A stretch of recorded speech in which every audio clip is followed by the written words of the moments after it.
Cows. We got cows. We just had a big old storm come through before I decided to come out and have some film time.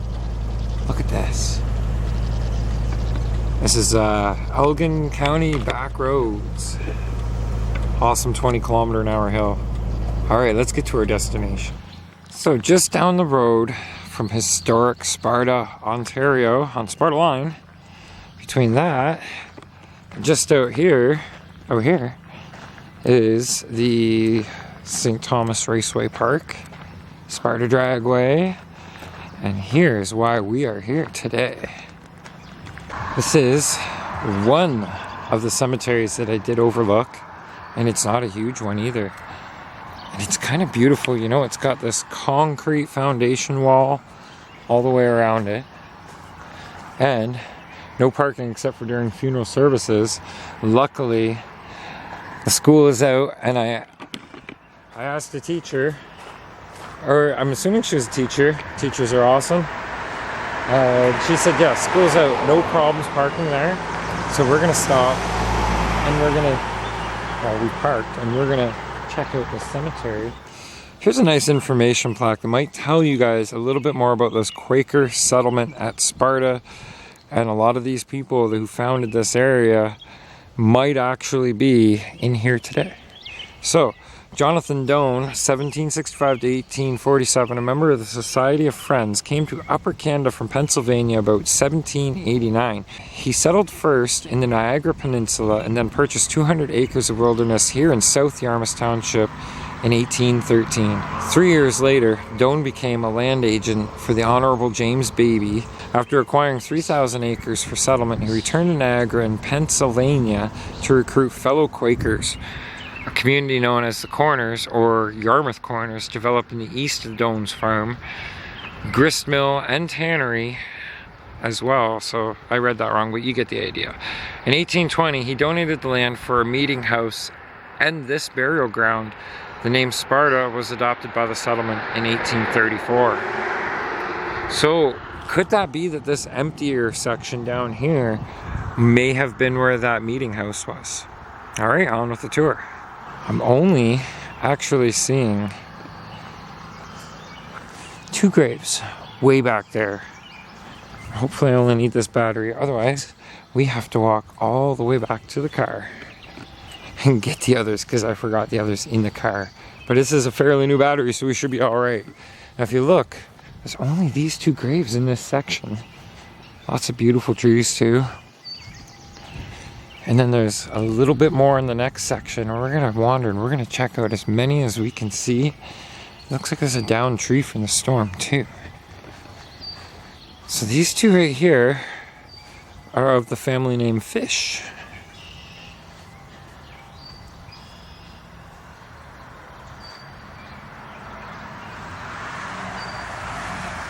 Now, I've been trying to find ways of trying to abbreviate some of these videos up a little bit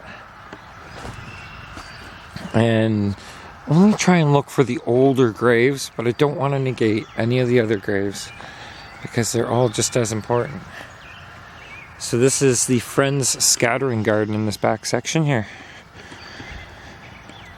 We've got some really aged ones that you really cannot see the date on them. Very little ones. Some are facing east, some are facing west. That chipmunk is facing north. 1886 and 1882. Kearns, Kearns. I have heard the family name in the area before.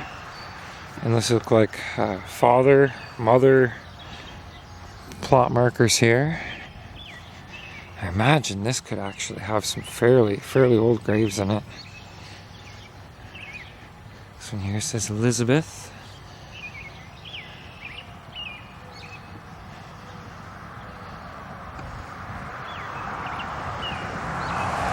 (1856) born, died 1916. Anna Pound.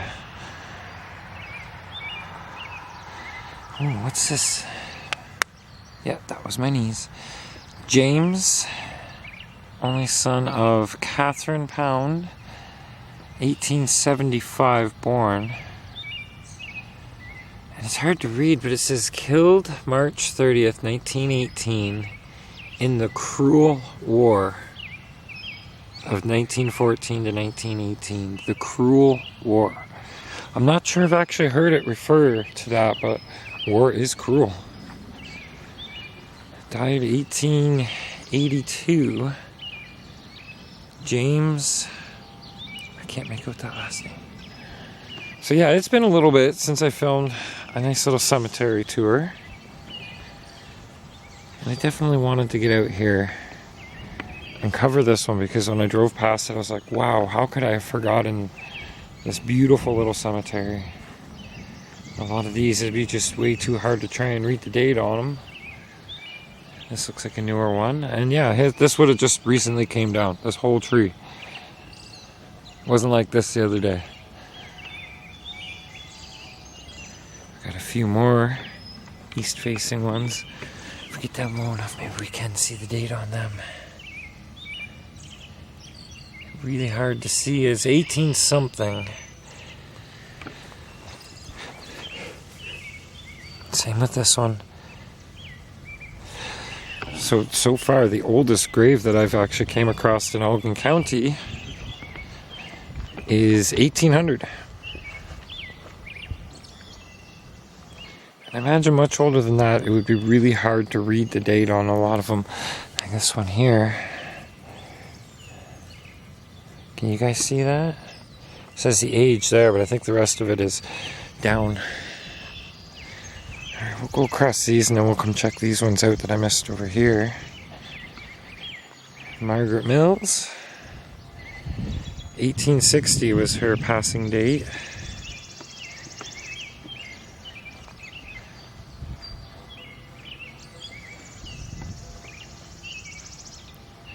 $1869. So these would probably be replacements. Both of these two here would be replacements. And this one over here. Hiram Cummins. So she would have been Mary. 1909, I think that said. I actually went to school with somebody with the last name Haight. H-A-I-G-H-T. 1901. 1893. There's a couple here.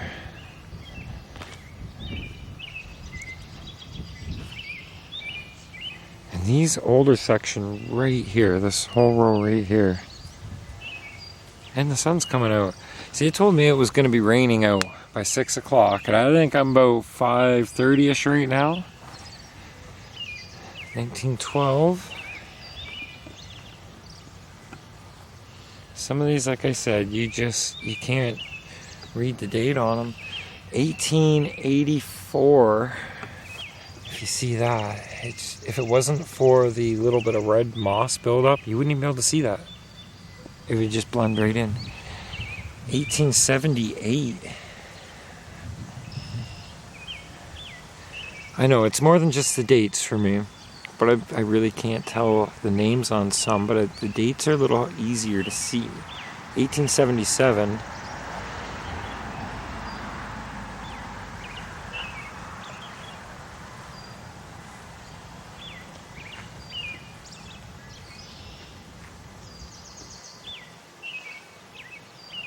So I think actually a lot of these, I've seen a few. This one here is another last name Haight. Jeez, what were their names? Of the people I went to grade school with the same last name.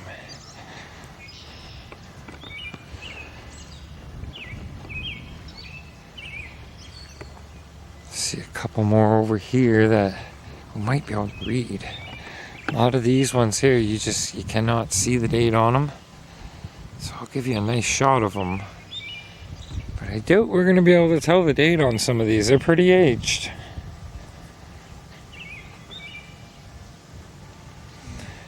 Born 1824. And here is the passing date on the very bottom, right above the break. And I can't read that. Same with the family name. But this one we can, Bowerman. 1876. I see mills, but on this one, you really can't see the date.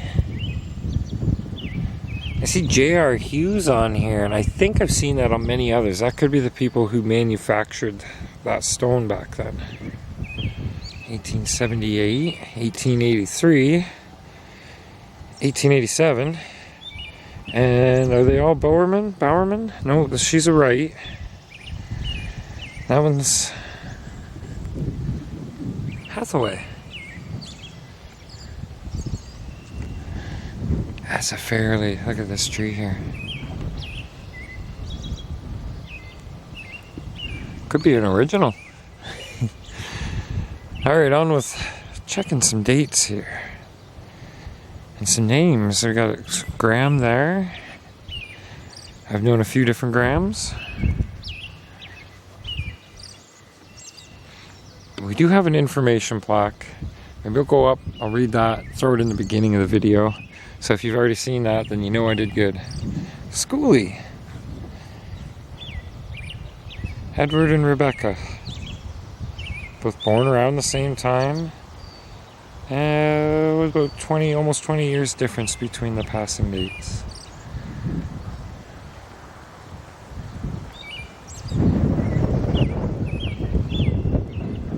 Wind's coming up a little bit.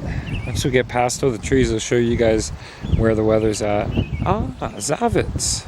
That's a family name I recognize as well.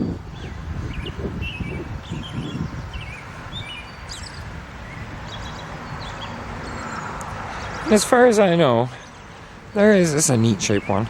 There's nothing wrong with coming out and wandering around in a cemetery and seeing the names and dates. Kind of keeping these guys company for a few, you know? How many people actually come out and wander if they don't have family members or ancestors past? Oh, how do you say that last name? That's an interesting one. Rebotham. 2006 and 1983. Yeah, that tree took a pretty good hit. I don't know if that was lightning or... No, if it was lightning, you'd smell it, I bet.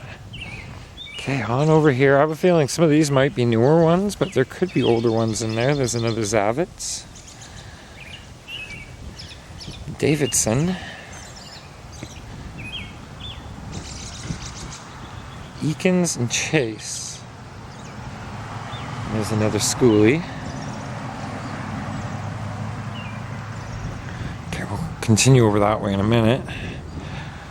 These caught my eye. These are like a pedestal with a book on them.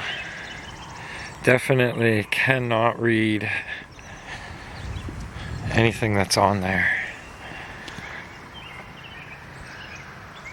But they do look pretty cool, don't they? Charlton. Known a Charlton or two as well. 2013 and 1950. Sylvia and Suzanne. Sisters. Alrighty, we'll come back over here. There is a massive monument of a grave and 3 unique looking ones right beside. We're gonna go have a look at those. I just figured we cannot pass up seeing half these other ones that are here. This is kind of interesting, but it seems like it's missing half of it. Maybe it says Isaac Mills. And it's one of those aluminum, I think it's like forged aluminum. Providing that thing doesn't see any blunt force or trauma or like anything that could physically harm it, that should last a long time.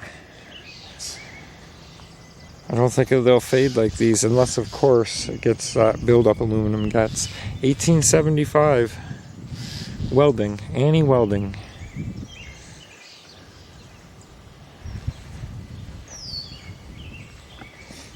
Palmer.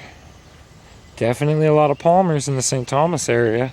1887 on the both of those. March 7th, 1887. And then March 26, 1887.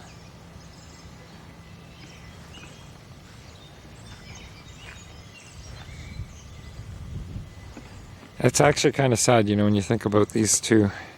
Was it illness? Or did one pass and the other died of a broken heart just a couple weeks later?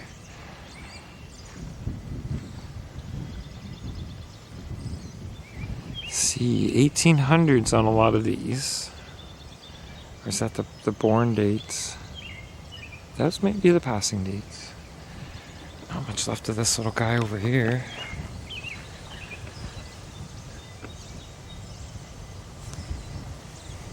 Phoebe C. Scott. Sounds like a very professional name, doesn't it?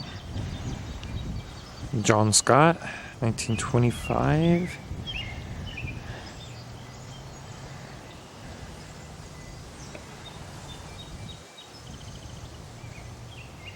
That does say it. J.H. Doolittle. No way, does that actually say Doolittle? It does too. 1893. There's an inscription across the bottom, but half of it is missing. His wife, Adeline, is also at rest here. Adeline Doolittle. That would be such a prestigious name to go through life with, would it not? Oh, wind's coming up. So here we got another Doolittle.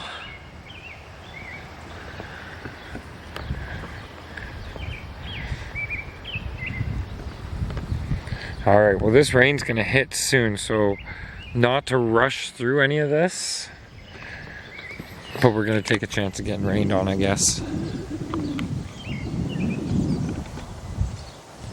See, there's little markers right here. I'm trying to see if I could spot the other markers four that go with that. 1, 2. Oh, way over there, 3 and 4.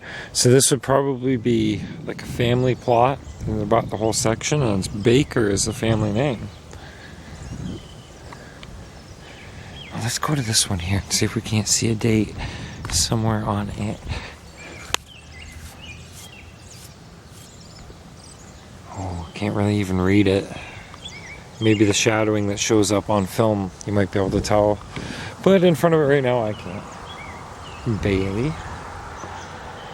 There's some other older ones.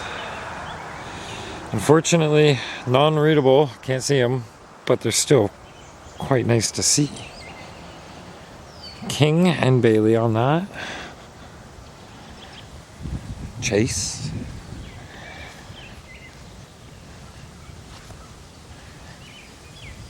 Powers. 1981. Rundle. Look at the size of that. That's pretty cool right there. This one actually has her picture, Candace's picture right on it. How do I know her name is Candace? Because it says it right there.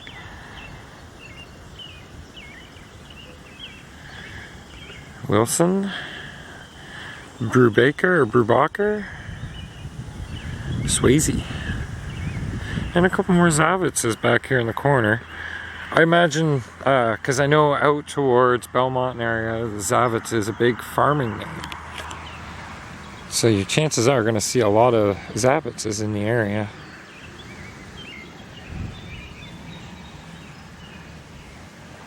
Reverend J.F. Mills, PhD. Reverend and a doctor. Jory? No, Marjorie. That's a different way of spelling it, is it not? Cole, Arthur Cole. Shannon, perhaps? This one back here, Lance Corporal Gordon Little. Royal Canadian, would that be ASC? I almost want to say Air Sea Corps. Maybe, I might be wrong. Thanks for your service regardless. Emma. John Allen Oil? Is that how you would pronounce that? Vernon and Dorothy underneath. and Jenny.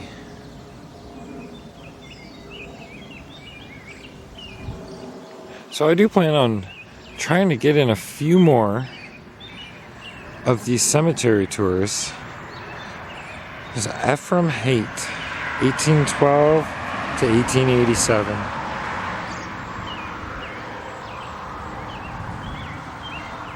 I still have yet to see in 1885 in here. I just like the year 1885. A couple of these older ones that used to be upright and then they concrete them in flat, but I think doing so they're getting more wear and eventually these won't be readable either. They almost aren't already. 1882. Read on that. Back in the corner in memory of.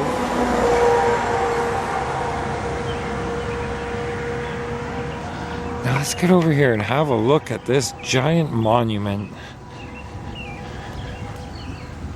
Some more Zavits. Bertson. This great big one for Cole. Jane Cole, wife of William. Sarah Cole Avery. W.B. Elmira. Shannon. Mabel.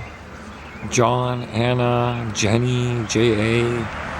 Emma. Wow, Earl and Ethel. Giant stone. This is gonna be here a long time. It's beauty. It doesn't look like it. Trust me, the wind is coming up. Go back to this corner and take a look from here. I don't know how well it's showing up on camera, but there is gonna be another storm today. The last one took out quite a few trees in this countryside I've seen. Isn't that kind of beautiful? This whole wall that runs all the way down as far as you've seen from the beginning of the video. And it's all like an encased, well, it is an encased cemetery. And I'm happy to report, as far as I've seen, it missed every single one. That's good. Well, I hope you guys enjoyed this quick little tour of the settlement. What they call it, the Quaker Settlement Cemetery. Here, just like literally just east of Sparta. Before I end the video, we're gonna go into Sparta and from the four corners, just give you a quick view of this quaint little community. Maybe you haven't been here in a while. Maybe you wouldn't mind seeing how it looks nowadays. Maybe you've never been there at all and are curious. What is Sparta? This is Sparta. No, I'm not gonna do the impression. But yeah, this here, that plaque when it said about the meeting house, I'm almost sure this could have been where the meeting house was, being that there was no graves in it. And it's still within this, which would have been a donated land section. Let's go have a look inside the town. No cars coming. We'll see how Sparta looks and then we'll end the video. And you'll notice if you do come out this way for a drive going to Sparta, a lot of old structures still. Some of the farmhouses from a lot of early farmland. And the school.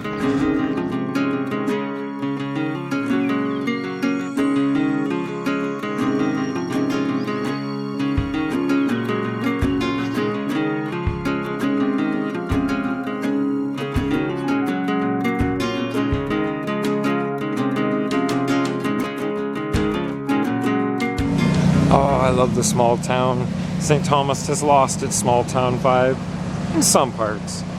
But have a look at this. The main corners of Sparta, Country Candles, very famous, was an old bank, can you tell? And it's starting to rain, so I'm trying not to delay too much. But check this out. Can you picture what this would have been back in the day?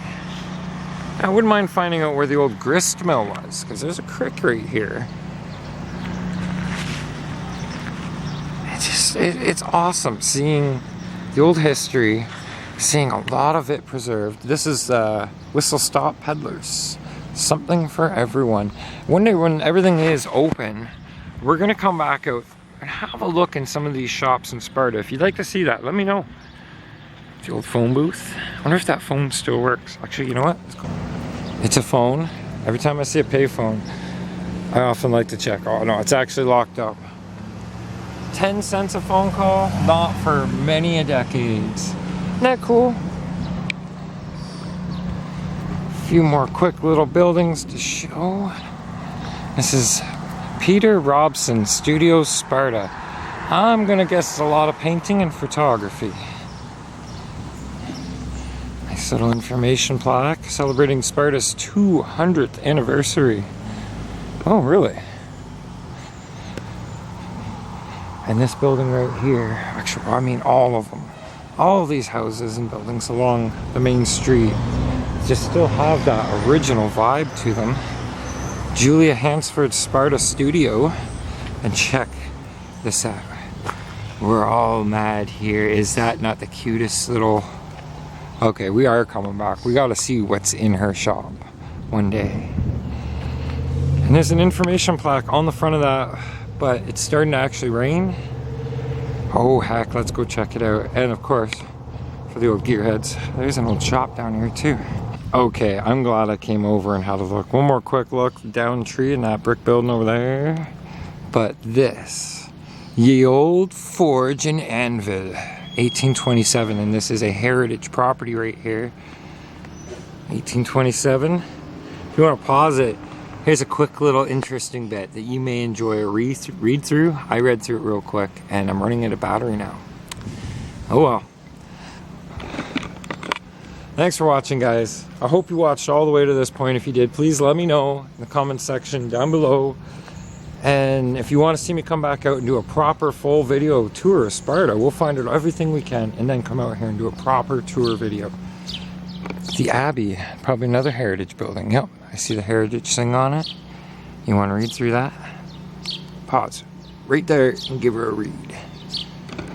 And again, sorry I'm running out of time to read. The battery's dying and it's time for us to go before we get soaked. Thanks for watching. Make sure you click like if you enjoyed, subscribe, share the videos, and we'll see you again real soon.